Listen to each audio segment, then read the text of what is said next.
अंडों को जब आप इस नए तरीके से बनाएँगे तो आप यकीन करें इसे खाने के बाद आप बाकी सभी तरीके भूल जाएँगे और हर बार इसे ऐसे ही बनाना और खाना पसंद करेंगे। तो चलें जी अपनी मज़ेदार और ज़बरदस्त इस रेसिपी को बनाना शुरू करते हैं। बिस्मिल्लाहिर्रहमानिर्रहीम। अस्सलाम वालेकुम। उम्मीद है आप सब ठीक होंगे। तो इस इंतहाई मज़ेदार और ज़बरदस्त रेसिपी को बनाने के लिए सबसे पहले तो हमने लिए हैं यहाँ पर 5 अदद अंडे। अंडे जो है ना वो आप अपनी मर्ज़ी से कम या ज़्यादा कर सकते हैं, 2 भी ले सकते हैं, 3 ले लीजिए, 4 ले लीजिए, जैसे आपका दिल करे। तो मैंने यहाँ पर 5 अदद अंडे लिए हैं, उस हिसाब से हम इसमें दूध डालेंगे। अब जो दूध है ना वो आपने इसमें बहुत ज़्यादा नहीं डालना, 1/4 कप आपने इसमें दूध डालना है, ठीक है? 1/4 कप दूध डालने के बाद अब आपने इसके अंदर बिल्कुल हल्का-सा नमक डालना है, क्योंकि नमक का यूज़ हमने बाद में भी करना है, तो इसलिए आपको इसमें ज़्यादा नमक डालने की ज़रूरत नहीं होगी। नमक शामिल करने के बाद अब आपने सभी अंडों को यहाँ पर अच्छी तरह से बीट कर लेना है। दूध डालने से जो अंडे हैं ना वो बहुत ज़्यादा आपके मज़ेदार से बनेंगे, एक तो सॉफ्ट भी बड़े बनेंगे और उसके साथ बहुत ज़्यादा जूसी और ज़बरदस्त से बनेंगे। क्योंकि अक्सर जब हम अंडे वग़ैरह बनाते हैं ना तो वो थोड़े से मज़े के इतने नहीं लगते, क्योंकि हल्की-सी उसके अंदर ना थोड़ी-सी स्मेल रह जाती है। तो अगर आप इस तरीके को हल्का-सा इस तरह से करके बनाएँगे ना, तो आप यकीन करें आपको बहुत ज़्यादा ये मज़ेदार से रिज़ल्ट्स मिलेंगे, ज़ायका तो कमाल का मिलेगा ही। अब यहाँ पर सभी अंडों को हमने बीट कर लिया है। उसके बाद हमने ले लेना है यहाँ पर पैन, 2 चम्मच ऑयल डालेंगे। जैसे ही ऑयल अच्छी तरह से गर्म होगा तो जो हमने अंडे बीट करके रखे हुए थे तमाम अंडे आपने इस ऑयल में डाल देने हैं। उसके बाद अब आपने अंडों को इस तरह से करके पका लेना है, ठीक है? जैसे ये पक जाए थोड़ा-सा आप इसको ऊपर की साइड में कर दीजिएगा। फिर से आप इसको इसी तरह से करते हुए आपने तमाम अंडों को आपने ये देखिए इस तरह से करके पका लेना है। ओवर कुक आपने इनको नहीं करना, कलर आपने इनका चेंज नहीं करना, बल्कि आपने इनको हल्का-हल्का सा मीडियम टू लो फ्लेम के ऊपर पकाना है, ताकि जो अंडे हैं ना उनका कलर जो है वो बिल्कुल वाइट रहे, यानी फ्रेश सा रहे, ब्राउन ना हो लेकिन पक भी बहुत अच्छी तरह से जाएँ।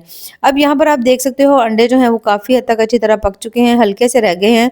तो यहाँ पर बहुत ज़्यादा माशाल्लाह ये सॉफ्ट बने हैं, तो सभी की साइड्स को हम एक-एक दफ़ा चेंज कर देंगे, ताकि हल्का-हल्का सा दोनों साइड्स जो है ना वो थोड़ी-सी पक जाएँ।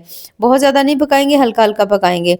तो जैसे ही आप सभी की साइड्स को चेंज कर देंगे ना, तो अब आपने यहाँ पर फ्लेम को बंद कर देना है और उसके बाद ये जो अंडे हैं ना इनको आपने इसके थोड़े से पीसेस में इनको कट कर लेना है। बहुत ज़्यादा बड़े पीसेस भी नहीं करेंगे, बहुत ज़्यादा छोटे भी नहीं करेंगे, बल्कि आपने इनको इस तरह से दरमियाने-दरमियाने से पीसेस में ये देखिए इस तरह से करके कट कर लेना है, ये देखिए इस तरह से, ठीक है?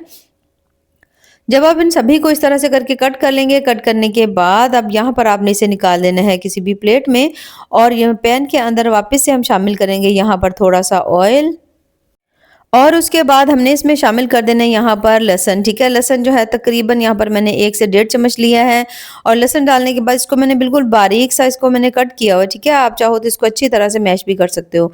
उसके बाद हमने लहसुन को यहाँ पर ऑयल के अंदर हल्का सा फ्राई कर लेना है। जैसे आप देखो लहसुन ज़बरदस्त सा हल्का लाइट ब्राउन हो गया है, तो हमने इसमें डालना है प्याज़, ठीक है? प्याज़ आपने बिल्कुल थोड़ा-सा इसमें डालना है, बहुत ज़्यादा प्याज़ नहीं डालेंगे। यूँ समझिए कि 1 अदद जो छोटा प्याज़ होता है ना उसको आपने चॉप करके इसमें डाल देना है। 3 से 4 मैंने यहाँ पर सब्ज़ मिर्चें बिल्कुल बारीक कटी हुई थी वो भी ले ली हैं, उनको भी हमने इसमें शामिल कर दिया है। शामिल करने के बाद अब आपने सभी चीज़ों को पका लेना है हल्का सॉफ्ट होने तक, ठीक है? कलर आपने इनका चेंज नहीं करना, बस हल्का लाइट ब्राउन जैसे इसका कलर होगा, तो हम इसके अंदर जो है ना बाकी चीज़ों को ऐड करेंगे। अब यहाँ पर आप देख सकते हैं जो प्याज़ हैं वो हल्के-हल्के सॉफ्ट हो गए हैं, यानी हल्का-सा उनका कलर जो है ना वो चेंज होना शुरू हो चुका है। तो अब हम इसमें शामिल करेंगे मसाले। सबसे पहले तो नमक डालेंगे इसमें, 1/3 चम्मच इसमें मैंने नमक डाल दिया है। आप अपने टेस्ट के हिसाब से भी डाल सकते हैं, थोड़ी-सी हल्दी डाल दी है, थोड़ी-सी मैंने इसमें लाल मिर्च डाल दी है। उसके बाद हमने इन सभी चीज़ों को दोबारा से आपने इनको भून लेना है, ठीक है?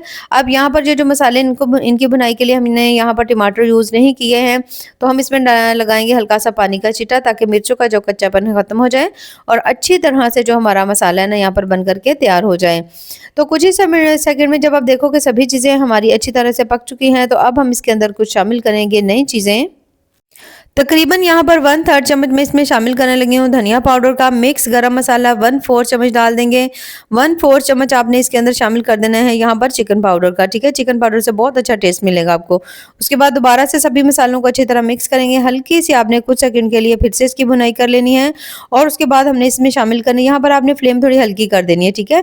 अब यहाँ पर हमने सॉसेज शामिल करने हैं। सबसे पहले तो आधा चम्मच आपने इसके अंदर सिरका डाल देना है, 1.5 चम्मच आपने इसमें सोया सॉस डालना है, उसके बाद आपने चिली सॉस भी इसके अंदर इतना ही डाल देना है। सभी सॉसेस को शामिल करने के बाद फिर से आपने हल्का से इनको मिक्स कर लेना है। जैसे ही आप सभी चीज़ों को हल्का-हल्का मिक्स कर लेंगे, थोड़ा-सा बहुत ज़्यादा नहीं पकाना, हल्की फ्लेम के ऊपर बस आपने थोड़ा-सा इनको मिक्स करना है। उसके बाद हमने इसके अंदर शामिल कर देनी है यहाँ पर हमने प्याज़, ठीक है? अब प्याज़ जो था ना यहाँ पर मैंने लिए थे 2 अदद प्याज़। प्याज़ का ऊपर वाला जो हिस्सा होता है ना, इस तरह से करके मैंने बड़े क्यूब्स में काटा हुआ था और जब नीचे वाला बारीक हिस्सा बच जाता है ना, उसको मैंने बिल्कुल बारीक चॉप करके स्टार्ट में डाला था। जो हमने स्टार्ट में थोड़ा-सा प्याज़ डाला था ना, वो यही वाला था। यानी आपको इस रेसिपी में टोटल जो है ना 2 प्याज़ की ज़रूरत पड़ेगी। अच्छा, यहाँ पर अब हमने इसमें शामिल कर दी थी 1 अदद शिमला मिर्च और उसके बाद अब हमने इन सभी को इस सॉस के अंदर हल्का-हल्का सा पका लेना है, ठीक है? यहाँ पर आपने सब्जियों का क्रंच ख़त्म नहीं करना है, इसीलिए हमने सब्जियाँ जो हैं वो बाद में डाली हैं। कुछ हल्की लाइट ग्रेवी बन जाएगी, उसके साथ सब्जियों का क्रंच होगा तो बहुत ज़्यादा कमाल का आपको जायका मिलेगा। 2 अदद टमाटर सेम उसी तरह से क्यूब्स में कट करके वो भी हमने इसमें शामिल कर दिए हैं। शामिल करने के बाद आपने इन सभी चीज़ों को फिर से अच्छी तरह से यहाँ पर पका लेना है। अब यहाँ पर आपने सभी चीज़ों को इतनी देर पकाना है कि जो तमाम मसाला है वो अच्छी तरह से इसे लग जाए। उसके बाद हमने इसके अंदर जो अगली चीज़ शामिल करनी है वो है यहाँ पर केचप, और केचप जो है ना यहाँ पर आपने इसमें 2 चम्मच डाल देना है, ठीक है? जो भी आप खाते हो ना केचप, उसमें आप 2 चम्मच ये वाला इसमें डाल दीजिएगा। केचप शामिल करने के बाद अब आपने फ्लेम बहुत हाई नहीं रखनी, हल्की फ्लेम रखेंगे। दोबारा सभी चीज़ों को अच्छी तरह से आपने इनको मिक्स कर देना है और बहुत ज़्यादा टेस्टी, इंतहा से ज़्यादा मज़ेदार सा जो मसाला है ना हमारा यहाँ पे तकरीबन बन के तैयार हो रहा है। तो जैसे ही आप देखो कि सब्जियाँ जो हैं वो हल्की-हल्की सी सॉफ्ट हो गई हैं, तमाम चीज़ें थोड़ी-थोड़ी सी पक गई हैं। बहुत ज़्यादा पकाने की ज़रूरत भी नहीं है क्योंकि वैसे भी सभी चीज़ें बहुत ज़्यादा सॉफ्ट है, जल्दी से पक जाएँगी। तो अब हमने इसमें शामिल कर देने हैं अंडे, ठीक है? जिनको हमने पहले से ही अच्छी तरह से पका कर के रखा हुआ था। अंडे डालने के बाद अब आपने इन तमाम चीज़ों को फिर से अच्छी तरह अंडों को इसके अंदर मिक्स कर देना है। हल्की फ्लेम के ऊपर आपने कम से कम भी 1 से 1.5 मिनट के लिए इसको अच्छी तरह पका लेना है। जैसे आप इसको अच्छी तरह इस तरह पका लें, तो अब आपने इसके ऊपर थोड़ा-सा ढक्कन लगा देना है और 1 से 2 मिनट के लिए आपने इसको ऐसे ही छोड़ देना है ताकि तमाम फ्लेवर जो है ना, इन सब्जियों में भी आ जाए और अंडे में भी आ जाए, और उसके बाद आपने इनको दोबारा से हल्का से एक दफ़ा मिक्स कर लेना है इस तरह से। तकरीबन 2 मिनट के लिए मैंने इसके ऊपर ढक्कन लगा दिया था, ठीक है? तो अब यहाँ पर सभी चीज़ें माशाल्लाह आप देख सकते हो बहुत अच्छी तरह से सॉफ्ट हो गई हैं। अब वैसे तो ये सालन जो है बन कर के तैयार हो चुका है। तो इसे और ज़्यादा मज़ेदार करने के लिए और बच्चों का फ़ेवरेट ख़ासकर करने के लिए इसके ऊपर हम डालेंगे यहाँ पर चीज़। तो यहाँ पर हमने इसके ऊपर चीज़ डाल दी है, थोड़ा-सा सब्ज़ धनिया डाल देंगे और उसके बाद आपने इसके ऊपर ढक्कन लगा देना है। 1 से 2 मिनट के लिए हल्की फ्लेम के ऊपर दम पर छोड़ देंगे और 1 से 2 मिनट के बाद यहाँ पर आप देख सकते हैं माशाल्लाह बहुत ही ज़्यादा मज़ेदार, बहुत ज़्यादा टेस्टी जो है ना, हमारा अंडों का जो सालन यहाँ पे बन कर के तैयार हो चुका है। तो यहाँ पर इसे हम निकाल लेते हैं प्लेट में। ये देखिए माशाल्लाह बहुत ज़्यादा टेस्टी, इंतहा से ज़्यादा मज़ेदार जो सालन हमारा बना है। तो आपने भी सेम इसी तरह से इस रेसिपी को ज़रूर ट्राई करना है और ट्राई करके आपने हमें कमेंट्स में ज़रूर बताना है कि आपको हमारी आज की जो रेसिपी है वो कैसी लगी। तो ज़रूर ट्राई करिएगा। इस तरह से बना हुआ अंडों का सालन आप यकीन करें जिसे नहीं भी पसंद ना, वो भी आपसे माँग-माँग कर खाएगा। तो अगर आपको मेरी आज की ये रेसिपी पसंद आए तो चैनल को ज़रूर लाइक करें, सब्सक्राइब करें। बेहद टेस्टी, बहुत ज़्यादा मज़े की बनती है। ज़रूर ट्राई करिएगा। बाकी दुआओं में याद रखिए। अल्लाह हाफ़िज़।